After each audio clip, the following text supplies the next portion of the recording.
En fait, moi, j'aime beaucoup les lieux qui sortent d'ordinaire. J'aime bien l'idée des expositions éphémères dans les lieux un peu déjà grands, très grands, 1000 mètres, 2000 mètres, en fait, qui permettent de s'exprimer comme je veux et faire en rapport avec le thème de mes expos.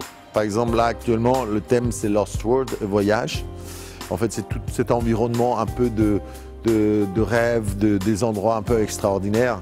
L'idée de mettre 15 tonnes de sable, l'idée de amener des éléments de voyage, l'idée de fabriquer des éléments qui sont en rapport avec le voyage, il est excellent. Et aller encore plus loin, même dans le bar, utiliser des cocktails différents, même dans la manière de réceptionner les gens. Les gens peuvent venir dans un environnement qui est à Paris, mais ce n'est pas à Paris. Et aussi la générosité de pouvoir inviter 1000 personnes chaque soir sans qu'ils ont une prise de tête au niveau qui doit rentrer, qui ne doit pas, est-ce qu'on est mondaine ou non. Donc tout cet environnement, pour moi, c'est important. En fait, une générosité qu'il faut en avoir quand on réceptionne les gens. Je trouve que les galeries, ils ont une attitude très commerciale, très petite. On fait beaucoup dans les complications, il faut chercher la spiritualité ou peu importe. En tout cas, il y a quelque chose que je n'arrive pas à les comprendre. Moi, j'aime bien que les gens viennent, ils regardent, il n'y a pas une question financière. Et aussi, j'aime bien le contact avec le public. Et j'ai du mal à imaginer que dans une galerie de 50 ou 100 mètres carrés, on peut réceptionner autant que nous, c'est-à-dire 1000 personnes par soir en moyenne. Chaque année, je fais 12 expos dans 12 pays à peu près. Et chaque expo, il est sur des thèmes spécifiques de pays. De plus en plus, aujourd'hui, les expositions qu'on fait sont ciblées dans les pays émergents, un peu comme le Golfe, Qatar, Dubaï, parce que peut-être qu'il y a plus d'argent. Il y a une vraie crise en France et que même pour organiser une expo, c'est très dur. Qui sont au niveau de sponsoring, au niveau de l'espace. Mais je pense que les Parisiens, ils ont compris ça et tout le monde participe à sa manière, d'une manière extraordinaire, avec beaucoup d'énergie. On invite d'autres artistes qui n'ont pas les moyens de participer. Chacun entraide. Et je pense que le mouvement artistique parisien, il y a un renouveau. Il y a des jeunes qui prennent le relais et qu'avec beaucoup de dynamisme, ils essaient d'exposer, ils essaient de travailler. Moi, j'ai 50 ans. Et je fais ça depuis 30 ans. Quand je vois la difficulté que c'est pour les jeunes, je dis chapeau parce que pour payer les œuvres, travailler, avoir un atelier avec le temps qu'il fait, avec l'espoir de pouvoir les vendre qui est impossible, avec le nombre de galeries qui déposent le bilan et qui doivent quand même trouver une solution pour leur survie, chapeau parce que je vois de plus en plus des artistes qui sont exceptionnels, je dis bien exceptionnels, parce qu'à 21 ans ou 22 ans, ils mettent un tanné à des mecs de 50 ans.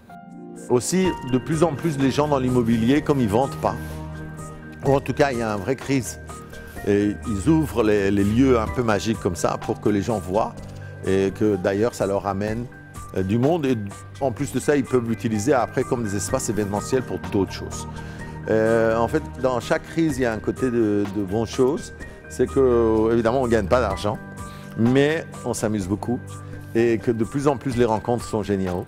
Et c'est quand même un grand privilège aujourd'hui de pouvoir rencontrer des gens aussi brillants, sympathiques et de bonne énergie tous les jours.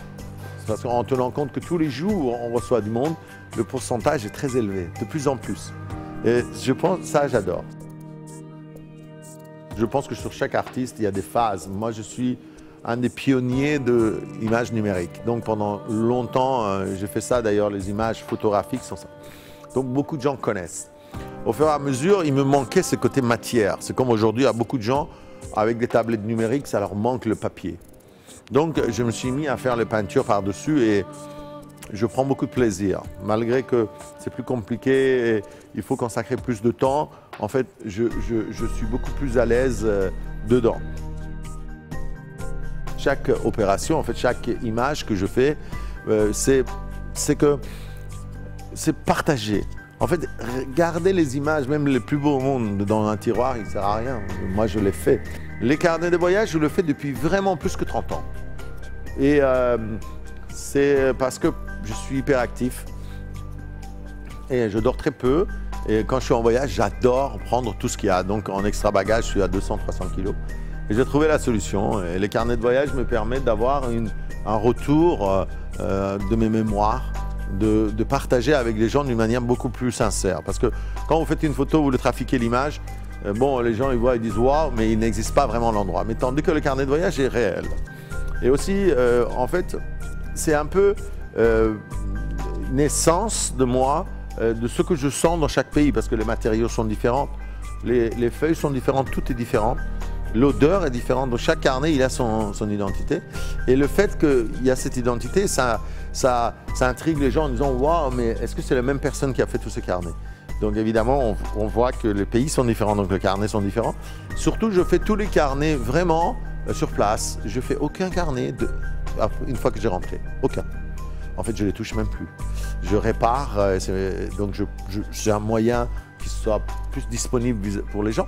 Mais théoriquement, mes carnets sont 100% faits sur place. Le papier acheté sur place, cousu sur place. Et quand il arrive, il est juste mis ensemble. Donc ces carnets, c'est vraiment une mémoire. Dans 10 ans ou 15 ans, on va frôler peut-être 500 carnets d'ici 20 ans, si je suis vivant. Et donc voilà, les tableaux ou les photos, ils partent chez les clients ou chez les galeries. Mais les carnets, on ne les vend pas. Donc c'est vraiment un bon mémoire, une bonne idée de les continuer. On a énormément de gens qui sont intéressés pour voir les carnets vraiment en touchant. Et je suis content, ça veut dire qu'on n'a pas encore à 100% sur l'ère de numérique. On est dans l'objet de tous les jours, mais on n'est pas vraiment encore vraiment submergé dedans. On a gardé ce côté touché. Mais c'est très oriental aussi, hein. Moi, je remarque que souvent, les gens qui sont d'une autre planète que nous, en fait, c'est-à-dire des côtés un peu exotiques, hein, c'est eux qui sont le plus sensibles à tout ça.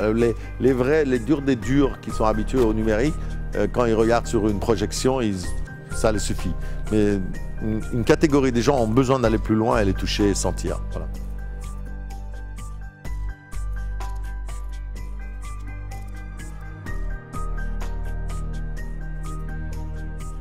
Le message le plus important aujourd'hui, c'est, je pense que je dois le faire aux artistes. Parce que s'ils sont dans un métier artistique et ils ont besoin réellement de continuer dans le milieu artistique ce vie-là, en fait de vivre ce vie-là, ils ont besoin avant tout de comprendre un truc qui est très important, qu'ils ne doivent jamais abandonner leur métier malgré la difficulté financière. Parce que quoi qu'il arrive, ils auront ces difficultés financières. Ils ne peuvent en aucun cas l'enlever. Ça veut dire que dans le métier artistique, le manque d'argent, il est collé directement à leur tête. Maintenant qu'ils gagnent 1 ou 2 ou 10 millions, ça ne changera pas. Quand ils auront 10, ils auront besoin de 11. Et ça, c'est le fait qu'ils ont besoin en permanence de créer, de produire, d'inviter, montrer. Donc on augmente la taille simplement de production et obligatoirement, on a encore besoin. Mais ça amène à une jouissance exceptionnelle. Et deuxième chose, c'est que c'est seulement les enfants mouillés qui aiment les changements. Quel que soit l'art qu'ils vont faire, les gens vont les critiquer. Et il faut absolument s'en foutre. Je dis ça parce que, en fait, il y a 30 ans, on m'avait critiqué sur certaines images que j'avais faites. Et 30 ans après, j'ai vu des journalistes qui trouvaient que c'était un chef-d'œuvre. Alors je me suis dit, comment en 30 ans, un œuvre qui n'était pas censé être beau, il est devenu d'un seul coup beau? Ça veut dire qu'en réalité, les gens ne connaissent pas vraiment au niveau de critique. Chaque personne a sa manière de penser, on peut respecter ou ne pas respecter, mais en fait, on a une manière de penser différente. Et en fait, la vraie réalité, c'est qu'on fasse ce qu'on aime. Le reste, ça n'a aucune importance. Voilà.